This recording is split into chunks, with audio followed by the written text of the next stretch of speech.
So a customer of mine, Gary, who I've done multiple tanks for, brought this Norton tank in. It's actually a reproduction Norton tank.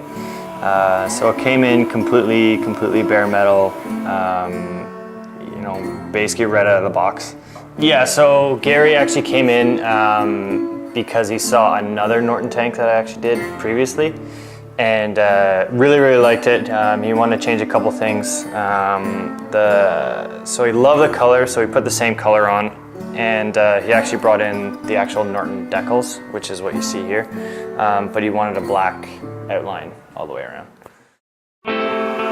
Basically, we use a product called a high build epoxy primer. So we basically have to sand down the actual tank itself. You can't put it on bare metal or else it won't stick. There's no, like, the metal itself is too slippery. Like I said, the first step is to basically put down a sealing layer. In this case, it was a high build primer. So it kind of cuts down on the amount of Bondo that you have to put on. It's a reproduction tank. There's a lot of uneven surfaces. So even though it looks good, once you put primer down, you can really see the different levels and everything. Then you do a primary block sanding to see basically where your highs and lows are. After that, then basically you're doing body filler. So body filler, what it does is it fills in the low spots, and then you're sanding down the high spots. So it basically evens out the actual surface of it. Then you're doing another primer. It's kind of like pancake mix. When it goes on, it kind of levels out. After that, you do another round of blocking. Again, it's just to get that as smooth and as uniform as possible. Once that step's done, then you do your base coat paint.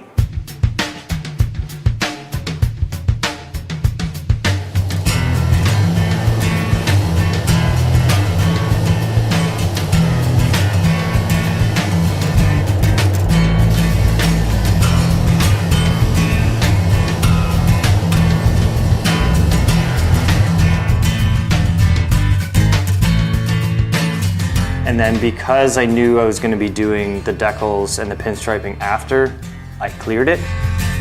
The reason why I cleared it instead of just putting the vinyls right on is because if I put them on and I did my pinstripe and I screwed up, if I screwed up on top of paint, then I basically have to start all over again. Whereas if you clear it, you're kind of sealing your base coat.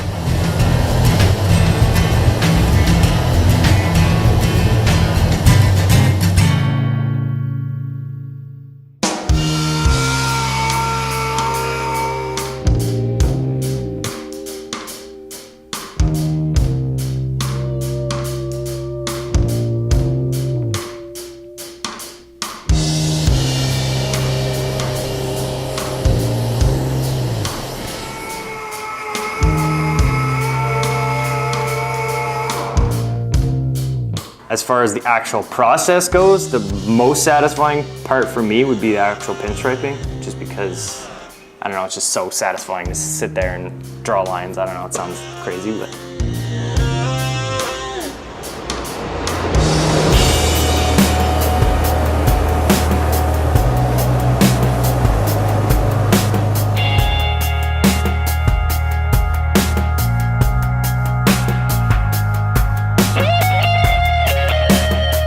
Yeah, it's just kind of cool seeing, you know, a bare metal tank and then seeing what it looks like at the end and seeing that whole kind of process and be like, I did that, you know what I mean? You know, people with their jobs, they don't really get a sense of, you know, they work on a project, but they never see it finished, you know what I mean? So like this, like in like 3 weeks, like it started as a bare tank and then it looks like this.